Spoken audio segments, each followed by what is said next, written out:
الرحمن الرحیم۔ معزز خواتین و حضرات، آج کی اس ویڈیو کے اندر ہم جانیں گے دجال کب اور کہاں پیدا ہوا اور رب کی بارگاہ سے کیوں ٹھکرا دیا گیا۔ دجال کس کی اولاد میں سے ہے اور اس کو کس نے قید کیا تھا۔ دجال کہاں پر قید ہے اور وہ کب آزاد ہوگا۔ یہ ایسے سوالات ہیں کہ جن کی تلاش ہم میں سے ہر کسی کو رہتی ہے۔ معزز دوستو، آج کی ویڈیو میں انہی اہم سوالات کے جوابات قرآن و حدیث کی روشنی میں دیے جائیں گے۔ آئیے پہلے تو بات کرتے ہیں کہ دجال کی پہچان کیا ہوگی اور وہ دنیا میں کیسے تباہی مچائے گا۔ ناظرین گرامی، دجال چھوٹے قد کا، بدصورت اور ایک آنکھ سے اندھا ہوگا۔ اس کے دونوں پاؤں ٹیڑھے ہوں گے۔ اس کا جسم بالوں سے بھرا پڑا ہوگا۔ اس کے سر کے بال گھنگریالے ہوں گے۔ رنگ سرخ یا گندمی ہوگا۔ ناک بڑی اور اس کے ماتھے پر کاف فا را یعنی کہ کافر لکھا صاف دکھائی دے گا، جو کہ مسلمان بآسانی سے پہچان سکے گا۔ وہ جب زمین پر نمودار ہوگا تو لوگوں کو بڑا پرہیزگار دکھائی دے گا، پر اندر سے کافروں کی طرح ظالم ہوگا۔ جب اس کے پیروکار کافی ہو جائیں گے تو وہ خدا ہونے کا دعویٰ کرے گا۔ وہ بہت بڑی سواری پر سوار ہو کر گردش کرے گا۔ اس کی دونوں آنکھوں کے درمیان لمبائی تقریباً 40 گز کے قریب ہوگی۔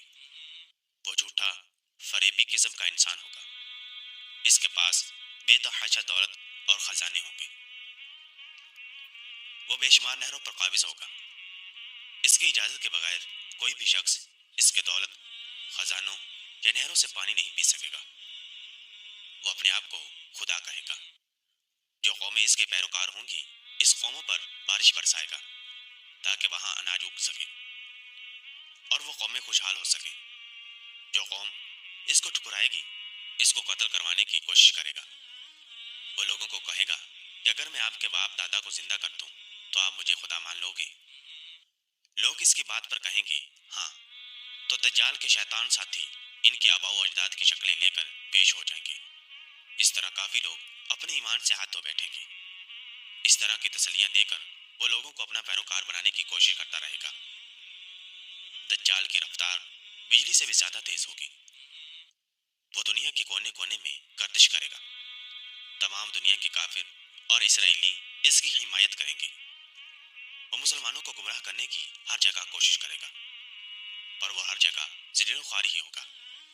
وہ مکہ مکرمہ میں داخل ہونے کی کوشش کرے گا، پر اس کو وہاں مکہ میں داخل نہ ہونے دیا جائے گا۔ آخر کار وہ مکہ میں ذلیل و خوار ہو کر مدینہ کی طرف رخ کرے گا۔ اس وقت مدینہ منورہ کے 7 دروازے ہوں گے۔ ہر دروازے پر اللہ تبارک و تعالیٰ کی طرف سے ایک فرشتہ مقرر کر دیا جائے گا جو دجال کو مدینے میں گھسنے نہیں دے گا۔ وہ اپنی ہر کوشش کے باوجود ناکام ہو جائے گا۔ ان دنوں مدینہ منورہ میں 3 بار زلزلہ آئے گا۔ بہت سارے لوگ مدینہ سے نکل کر باہر کی طرف چلے جائیں گے۔ دجال ان سب کو ختم کر دے گا، پر ان میں سے ایک بزرگ بچ جائیں گے۔ وہ دجال کے لشکر میں داخل ہو جائے گا۔ دجالی لوگوں کو ان کی باتوں پر شک ہوگا کہ ایک شخص ہمارے آقا کو قتل کرنا چاہتا ہے، تو وہ ان کو پکڑ کر دجال کے دربار میں لے جائیں گے۔ جب اس بندے کو دجال کے پاس لے جایا جائے گا تو وہ دجال کو دیکھتے ہی شور شرابہ کرنا شروع کر دے گا کہ تو وہی بدبخت دجال ہے جس کا ہمارے آقا صلی اللہ علیہ وسلم۔ یہ الفاظ سنتے ہی غصے سے لال پیلا ہو جائے گا۔ دجال کے حکم دینے پر اس شخص کے جسم کے 2 ٹکڑے کر دیے جائیں گے۔ دجال اس کے جسم کے ٹکڑے دیکھ کر اپنے پیروکاروں سے کہے گا، اگر میں اس کو دوبارہ زندہ کر دوں تو تم سب مجھے اپنا خدا مان لو گے۔ سب یکجا ہو کر کہیں گے، ہم تو آپ کو پہلے ہی اپنا خدا مانتے ہیں۔ اگر اس کو دوبارہ زندہ کر دو گے تو ہمارا یقین پختہ ہو جائے گا۔ معزز دوستو، جب وہ اس کو دوبارہ زندہ کرنا چاہے گا تو حکم خداوندی سے وہ زندہ ہو کر بولے گا کہ اب تو مجھے پکا یقین ہو گیا ہے کہ تو وہی دجال ہے جو خدا بننے کا جھوٹا دعویٰ کر رہا ہے۔ اس پر دجال اس کو پھر قتل کرنے کی کوشش کرے گا، پر اس بار وہ اس کو ختم نہیں کر سکے گا۔ وہ شرم کے مارے اس کو آگ میں پھینکنے کا حکم دے گا۔ جب اس کو آگ میں پھینکا جائے گا تو آگ اللہ تبارک و تعالیٰ کے حکم سے ٹھنڈی ہو جائے گی۔ پھر وہ شام کی طرف روانہ ہوگا۔ وہاں دمشق میں حضرت امام مہدی رضی اللہ تعالیٰ عنہ بھی آ چکے ہوں گے۔ دجال دنیا میں 40 دن رہے گا۔ جب حضرت امام مہدی رضی اللہ تعالیٰ عنہ کو خبر ہوگی کہ دجال بھی ادھر کا رخ کر رہا ہے تو امام مہدی رضی اللہ تعالیٰ عنہ ایک بہت بڑی فوج دجال کا مقابلہ کرنے کے لیے تیار کریں گے۔ دجال کے مالی حالات اور فوج بہت بہتر ہوگی، وہ اپنی دنیاوی طاقت کی وجہ سے بہت آگے ہوگا، پر لوگوں کو یہ یقین ہو چکا ہوگا کہ وہی دجال ہے جس کا ذکر نبی آخر الزمان صلی اللہ تعالی وسلم نے کیا تھا۔ امام مہدی رضی اللہ تعالیٰ عنہ دجال سے لڑنے کے لیے دمشق میں مسلمانوں کو اکٹھا کریں گے۔ دمشق کو ہیڈ کوارٹر کے طور پر پہچانا جائے گا۔ حضرت امام مہدی رضی اللہ تعالیٰ عنہ ایک نماز کی امامت کروانے کے لیے امام کی جگہ کی طرف جائیں گے۔ اسی وقت حضرت عیسیٰ علیہ السلام نازل ہوں گے۔ نماز کے بعد لوگ حضرت امام مہدی رضی اللہ تعالیٰ عنہ اور حضرت عیسیٰ علیہ السلام کے ہمراہ دجال کا مقابلہ کرنے کے لیے روانہ ہوں گے۔ جب وہ دجال کے لشکر کے پاس پہنچیں گے تو دجال حضرت عیسیٰ علیہ السلام کو دیکھ کر مسلمانوں کے ساتھ مل جل کر رہنے کا فیصلہ کرے گا، پر حضرت عیسیٰ علیہ السلام آگے بڑھ کر دجال کو قتل کر دیں گے۔ دجال کے قتل کرنے پر ارد گرد کی ہر چیز بول اٹھے گی، جہاں جہاں پر دجالی لشکر کے لوگ چھپے ہوں گے اور مسلمان ان کو قتل کریں گے۔ ناظرین گرامی، اس بات کا خدا اور اس کے رسول صلی اللہ تعالی وسلم کے علاوہ کسی کو نہیں پتا کہ دجال کون ہے، کہاں سے آیا ہے۔ کچھ روایات اس طرح بیان کی گئی ہیں کہ دجال حضرت آدم علیہ السلام کے دور میں آیا تھا۔ کچھ کا کہنا ہے کہ حضرت سلیمان علیہ السلام کے دور میں جنات انسانوں کے ملاپ سے پیدا ہوا ہے۔ ان کے آباء و اجداد کو تو وہاں ہی ختم کر دیا گیا تھا اور دجال کو وہاں قید خانے میں بند کر دیا گیا تھا، یہ بھی وہاں ہی موجود ہے۔ اس کے ساتھ ہی شیطان اس کو ہر خبر سے باخبر رکھتے ہیں۔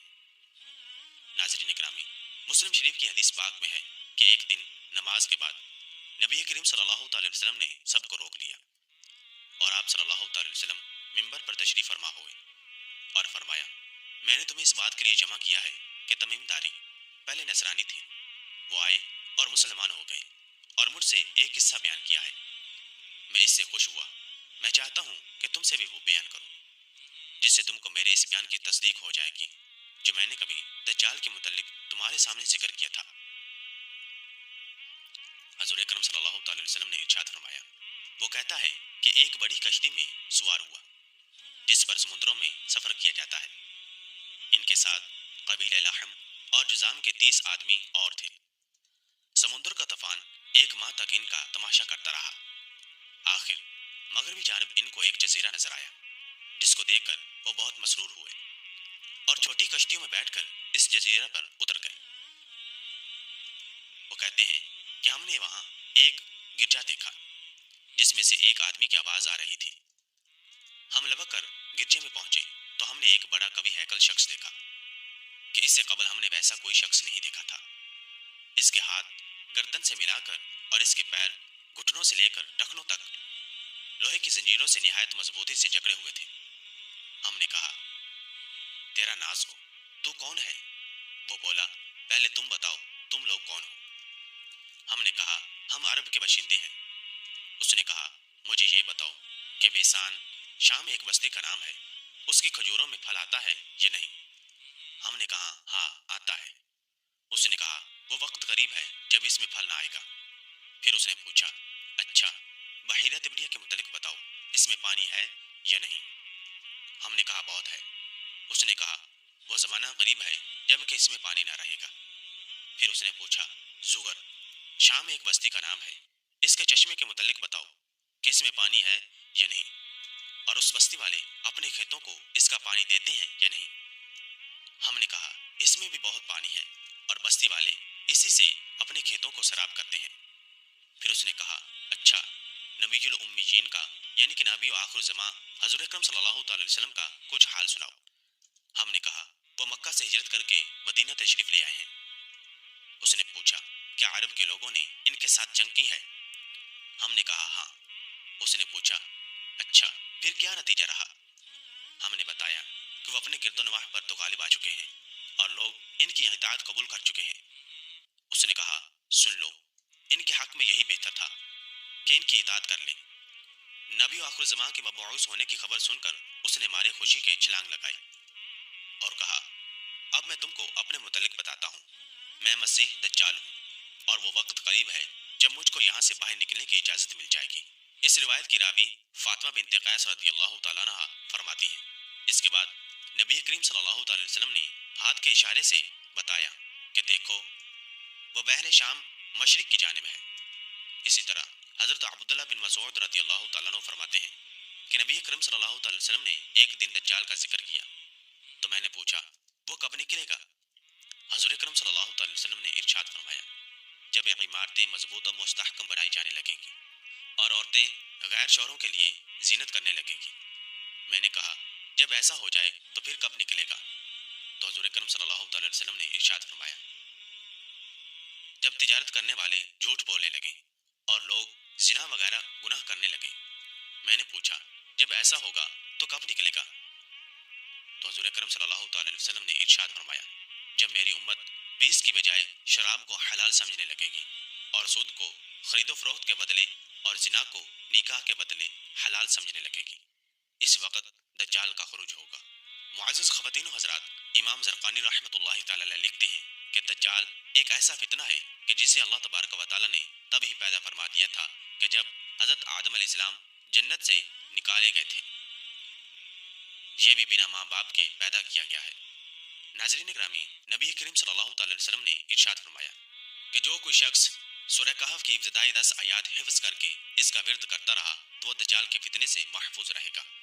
معزز خواتین و حضرات، ذرا آپ غور کیجیے کہ ان احادیث مبارکہ کے اندر دجال کے ظہور کی جو نشانیاں بیان کی گئی ہیں وہ بلا شبہ تمام کی تمام پوری ہو چکی ہیں۔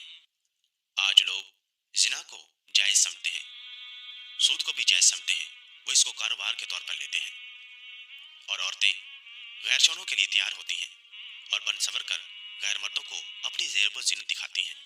ہر طرف گانا باجا عام ہو چکا ہے، ناچ گانے والیاں عام ہو چکی ہیں، ہر طرف دجالی فتنوں نے پنجے گار رکھے ہیں اور تمام مسلمان یہود و نصارہ کی پیروی کرتے جا رہے ہیں۔